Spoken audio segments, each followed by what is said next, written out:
तो दोस्तों, उड़ने की आशा के आज के एपिसोड की शुरुआत बेहद धमाकेदार होती है। सचिन गुस्से में तमतमाता हुआ चिट्टी को कॉलर से घसीटते हुए घर के अंदर ले आता है। उसका गुस्सा सातवें आसमान पर होता है और वो जोर जोर से चिल्लाकर रोशनी को बाहर बुलाता है, लाली पाउडर बाहर निकल। तो घर वाले ये शोर सुनकर घबरा जाते हैं। इधर परेश जब वजह पूछता है तो सचिन उसे रुकने का इशारा करता है। वहीं रेणुका हमेशा की तरह सचिन के चिल्लाने से परेशान हो जाती है और उसको ताना मारती है कि वो रोज रोज घर में क्लेश करता है। लेकिन सचिन का पारा इतना चढ़ा होता है कि वो रेणुका को भी सख्ती से चुप करा देता है और कहता है कि अभी बहस करने का नहीं बल्कि सच सुनने का वक्त है।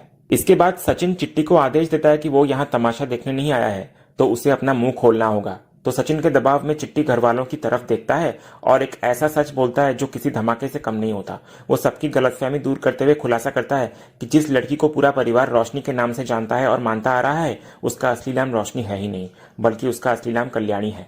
ये सुनते ही हॉल में सन्नाटा पसर जाता है। घर के सभी सदस्यों यानी कि परेश, रेणुका और बाकी सबके चेहरे से रंगत उड़ जाती है। वे हैरान होकर कभी चिट्टी को तो कभी रोशनी को देखते हैं और फिर इस खुलासे के वक्त रोशनी के होश भी पूरी तरह उड़ जाते हैं। चिट्टी रोशनी की तरफ इशारा करते हुए सबके सामने उसके झूठ की तुलना करते हुए कहता है कि इसका रोशनी नाम बिल्कुल उतना ही बड़ा झूठ है जितने कि इसके दुबई के किस्से, इसके बड़े बड़े बिजनेस के दावे और इसका किसी बड़े घर से होने का नाटक। वो साफ कर देता है कि जैसे इसका नाम नकली है, वैसे ही इसकी रईसी की सारी बातें भी फरेब थी और इसी तरह उसने परिवार वालों से और भी कई राज छिपा रखे हैं। अपनी पोल खुलते देख रोशनी फौरन बचाव में उतर आती है। वो चिल्लाकर कहती है कि यह सब बकवास है और यह आदमी सरासर झूठ बोल रहा है। वो सचिन को समझाने की कोशिश करती है कि वो चिट्टी की बातों पर भरोसा ना करे, लेकिन सचिन उसे बोलने का मौका नहीं देता। वो उसको फटकारता है और सख्ती से चुप रहने को कहता है। सचिन फिर उसको चेतावनी देता है कि अब बहुत हो चुका है, अगर वो अपना मुंह बंद रखेगी तो इसी में उसकी भलाई है। इसके बाद सचिन के कहने पर चिट्टी रोशनी के काले कारनामों की पोल खुलना शुरू करता है। वो बताने लगता है कि दिलीप का वीडियो वायरल करने के पीछे भी रोशनी का ही हाथ था। उसी ने सचिन का फोन चुराकर चिट्टी तक पहुंचाया था। यहां तक कि गाड़ी की चाबी चुराने और ब्रेक फेल वाली जानलेवा घटना में भी रोशनी ही शामिल थी। ये सब सुनकर तेजस की हालत खराब हो जाती है। वो विश्वास नहीं कर पाता और हक्का बक्का होकर रोशनी की तरफ देखता है और उससे पूछता है कि बाबू, क्या कह रहा है ये आदमी, क्या ये सच है? तो इस पर चिट्टी तेजस को देखते हुए कहता है कि जिस बाबू के प्यार में वो पागल है वो पहले से ही शादीशुदा है और तो और उसका एक बेटा भी है। चिट्टी खुलासा करता है कि वो बच्चा कोई और नहीं बल्कि क्रिश है, जो अक्सर उनके घर आता जाता रहता है। क्रिश की असली माँ रोशनी ही है। ये बात सुनते ही घर वाले सन्न रह जाते हैं और उन्हें यकीन नहीं होता कि रोशनी ने इतना बड़ा धोखा दिया है। इधर क्रिश की सच्चाई सामने आने के बाद सचिन गुस्से में भरकर रोशनी के करीब जाता है और उसे उसके असली नाम कल्याणी देवी से पुकारता है। वो रोशनी को खरी खोटी सुनाते हुए कहता है कि उसने न सिर्फ तेजस को बुरी तरह ठगा है बल्कि पूरे परिवार की ही वाट लगा दी है। सचिन उसे एक नंबर की झूठी करार देता है और कसम खाता है कि अगर उसने रोशनी की जिंदगी बर्बाद नहीं कर दी तो उसका नाम भी सचिन देशमुख नहीं। तो सचिन का यह भयानक रूप देखकर रोशनी हिम्मत हार जाती है और वहीं जमीन पर बैठ जाती है। वो गिड़गिड़ाते हुए सफाई देती है कि उसके पास कोई दूसरा रास्ता नहीं था। वो रोते हुए कहती है कि उसने ये सब सिर्फ अपने सुरक्षित भविष्य और एक अच्छी जिंदगी और एक अच्छे परिवार को पाने की मजबूरी में किया था। वो बार बार माफी की भीख मांगती है। तो रोशनी की दलीलें सुनकर परेश उसको फटकारता हुआ पूछता है कि वो अपनी निजी स्वार्थ के लिए उनके परिवार के साथ इतना बड़ा धोखा कैसे कर सकती है। वहीं साइली भी रोशनी को आईना दिखाती है। वो कहती है कि पिछली बार जो सच सामने आया था वो तो सिर्फ चुल्लू भर पानी जैसा था, लेकिन इस बार रोशनी के झूठ का घड़ा बहुत बड़ा है। साइली को यकीन नहीं होता कि रोशनी इतना नीचे कैसे गिर सकती है। फिर अंत में सारी सच्चाई जानने के बाद तेजस को अपनी माँ की बातें याद आती है। वो रेणुका से कहता है कि वो रोशनी के बारे में बिल्कुल सही थी। इसके बाद तेजस अपना आखिरी फैसला सुनाता हुआ नजर आता है कि अब वो रोशनी को डिवोर्स देगा। तो इस तमाशे के बीच रोशनी गुस्से में चिट्टी का कॉलर पकड़ लेती है और उस पर चिल्लाती है कि उसने उसकी खुशहाल जिंदगी बर्बाद कर दी। वो चिट्टी को मारने के लिए हाथ भी उठाती है। तभी अचानक इधर दृश्य बदलता है और हम देखते हैं कि यह सब रोशनी का एक बुरा सपना होता है। हकीकत में वो नींद में चिट्टी का नहीं बल्कि तेजस का कॉलर पकड़कर उसे पीट रही होती है और बड़बड़ा रही होती है कि वो उसे छोड़ेगी नहीं। तो रोशनी के धक्कों से तेजस खटिया से नीचे गिर जाता है। इधर रोशनी हड़बड़ाकर उठती है और डर जाती है कि कहीं उसने नींद में सच तो नहीं उगल दिया। फिर वो तेजस को पूछती है कि वो नीचे क्या कर रहा है। तो नीचे गिरा हुआ तेजस चिल्लाता है कि रोशनी में उसके बाबा की आत्मा आ गई थी तो उसने उसे थप्पड़ मारा। तो रोशनी इधर राहत की सांस लेती है कि ये सिर्फ उसका एक सपना था। इसके बाद तेजस के गिरने और चीखने की आवाज सुनकर रेणुका और बाकी घर वाले तुरंत उनके कमरे का दरवाजा खटखटाते हैं। जब रोशनी दरवाजा खोलती है तो सब लोग अंदर आते हैं और तेजस को जमीन पर पड़ा देख हैरान रह जाते हैं। रेणुका और परेश घबराकर पूछते हैं कि इतनी रात को ये शोर कैसा था और तेजस की यह हालत किसने की। परेश सीधा सवाल करता है कि क्या पति पत्नी के बीच झगड़ा हुआ है। तो तेजस बात को संभालने की कोशिश करता है और झूठ बोलता है कि कोई झगड़ा नहीं हुआ, उसे लगा वो कोई सपना देख रहा था। लेकिन सचिन उसकी चोरी पकड़ लेता है। वो परेश को दिखाता है कि दोनों के चेहरों के हाव भाव बता रहे हैं कि इनके बीच पक्का हाथापाई हुई है। इधर सायली, रिया और आकाश भी इस हरकत की निंदा करते हैं कि एक दूसरे पर हाथ उठाना गलत है। फिर जब सचिन तेजस का मजाक उड़ाता है तो तेजस सच उगल देता है कि उसने नहीं बल्कि रोशनी ने उसे थप्पड़ मारा है। ये सुनकर सब हैरान रह जाते हैं। तो रोशनी फिर सफाई देती है कि वो तनाव में थी और एक बुरे सपने की वजह से नींद में अनजाने में ये कर बैठी। तो रेणुका मौका पाते ही रोशनी को ताना मारती है कि ये उसके कर्मों का फल है। वहीं रिया एक अलग तर्क देती है कि शायद रोशनी ने अपनी दबी हुई भड़ास और शादी का गुस्सा तेजस पर निकाला है, क्योंकि तेजस डरपोक जो है। सचिन भी रिया की बात से सहमत होता है। इसके बाद रेणुका भड़क जाती है कि रोशनी जानबूझकर उसके बेटे को निशाना बना रही है। तो अंत में परेश मामले को शांत करते हुए कहते हैं कि जो हुआ वो नींद में हुआ। वो रोशनी को विभूति लगाकर सोने की सलाह देता है और बाकी सबको भी अपने कमरे में जाने को कहता है। फिर इधर जाते जाते सचिन तेजस को डराता है कि ध्यान से सोना, कहीं यमराज का भैंसा दोबारा राउंड पर ना आ जाए। फिर सचिन और बाकी सबके चले जाने के बाद डरा हुआ तेजस अपनी आई रेणुका को वहीं सोने के लिए रोकता है, लेकिन रेणुका खुद भी रोशनी से डरी हुई होती है। वो धीरे से कह रही होती है कि आज रात वो रोशनी के पास सोने का रिस्क नहीं ले सकती, पता नहीं वो क्या कर बैठे। फिर वो तेजस को भी सलाह देती है कि अपनी जान प्यारी है तो कमरे से बाहर जाकर सो जाए। इतना कहकर रेणुका वहां से खिसक लेती है। फिर इधर कमरे में डरा सहमा तेजस रोशनी को देखकर घबराता है। उसे डर होता है कि कहीं रोशनी के अंदर फिर से उसके पिता की आत्मा ना आ जाए। तो रोशनी उसको भरोसा दिलाती है कि ऐसा कुछ नहीं होगा और फिर उसे आराम से सोने के लिए कहती है। रोशनी के आश्वासन के बाद तेजस डरते डरते सो जाता है। फिर जैसे ही तेजस गहरी नींद में जाता है, रोशनी मौका पाकर चुपके से अपना फोन उठाती है और दबे पांव कमरे से बाहर किचन में चली जाती है। दूसरी तरफ किचन में आकर रोशनी सीधा चिट्टी को फोन लगाती है। वो गुस्से में चिट्टी पर बरस पड़ती है कि उसने अपने आदमी को भेजकर उसको ब्लैकमेल करने की हिम्मत कैसे की।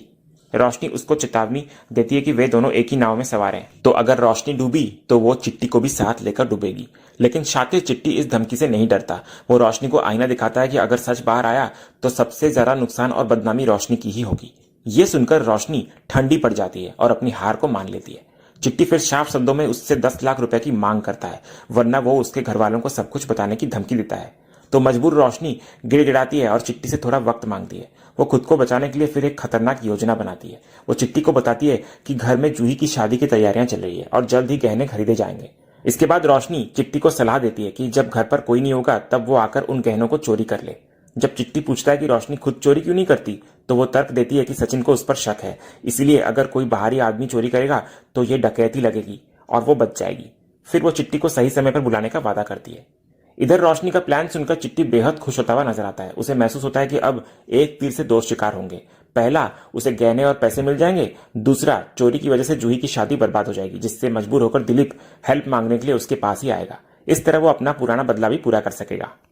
अगली सुबह मार्केट में सायली और सचिन साथ होते हैं। जब सायली सचिन को धन्यवाद कहती है तो सचिन उसे रोकता है और कहता है कि असल में धन्यवाद तो उसे देना चाहिए। वो मानता है कि सायली की वजह से ही उसे सही गलत की समझ आई है। सचिन फिर दिल खोलकर कहता है कि अब उसे खुद से ज्यादा सायली पर भरोसा है।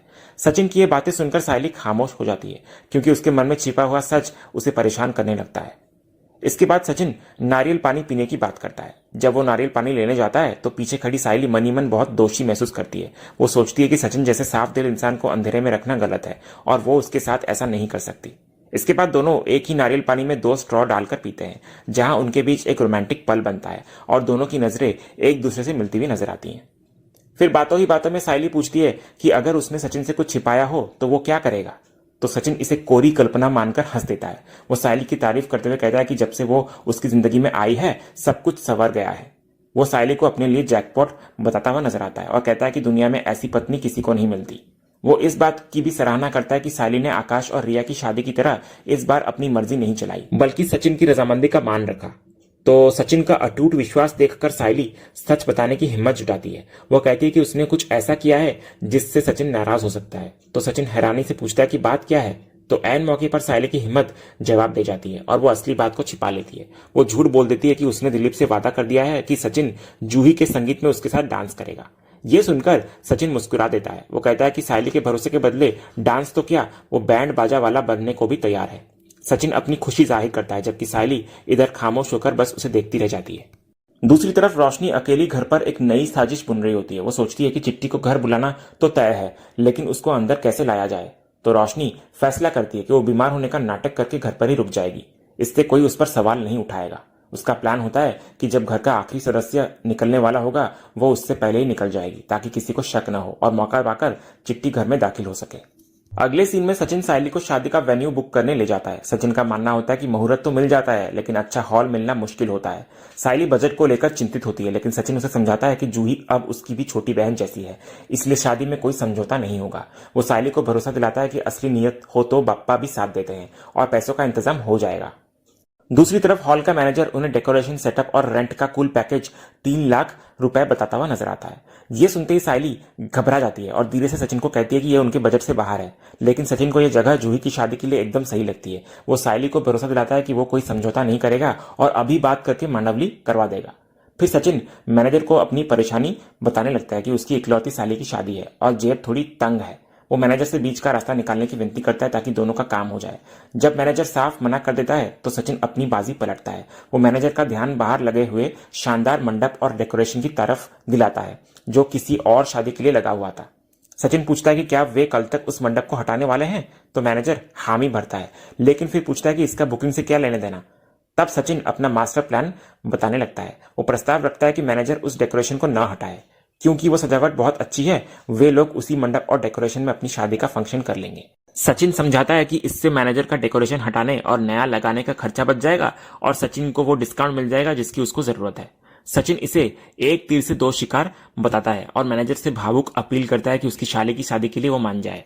तो इधर सचिन का पुराना डेकोरेशन इस्तेमाल करने वाला आइडिया काम कर जाता है। मैरिज हॉल का मैनेजर उसकी शर्त को मान लेता है। यह सुनते ही सचिन को बहुत बड़ी राहत मिलती है। वो मैनेजर का शुक्रिया अदा करता है कि उसने उसके सिर से एक बहुत बड़ा बोझ हल्का कर दिया। मैनेजर भी सचिन की तारीफ करता है और कहता है कि उसे सचिन का यह आइडिया और बात करने का अनोखा अंदाज बहुत पसंद आया। इसके बाद मौका देखकर सचिन तुरंत अपना टैक्सी का बिजनेस कार्ड निकालकर मैनेजर को थमा देता है। वो वादा करता है कि जब भी मैनेजर को टैक्सी की जरूरत पड़ेगी वो उसको एकदम बढ़िया डील देगा। जहां एक तरफ इधर सचिन अपनी इस छोटी सी जीत से बेहद खुश होता है, वहीं दूसरी तरफ सायली के मन में तूफान चल रहा होता है। वो सचिन की खुशी देखकर अंदर ही अंदर घुट रही होती है। उसे पछतावा हो रहा होता है कि वो सचिन से एक बहुत बड़ा सच छिपा रही है और उसे समझ नहीं आ रहा है कि वो ये बात सचिन को कैसे बताएगी। तो सायली की इसी कश्मकश और सस्पेंस वाले सीन के साथ आज का ये एपिसोड यहीं समाप्त होता है। तो दोस्तों आज का ये वीडियो आपको कैसा लगा कमेंट के माध्यम से कहिएगा और कमेंट में हाइप करना भी मत भूलिएगा और वीडियो को लाइक शेयर सब्सक्राइब करना भी मत भूलिएगा ताकि ऐसे ही रोज लेटेस्ट एपिसोड के अपडेट्स आप टेलीविजन से पहले पा सकें। तो मिलते हैं हम एक नए एपिसोड के रिव्यू में, तब तक के लिए नमस्कार।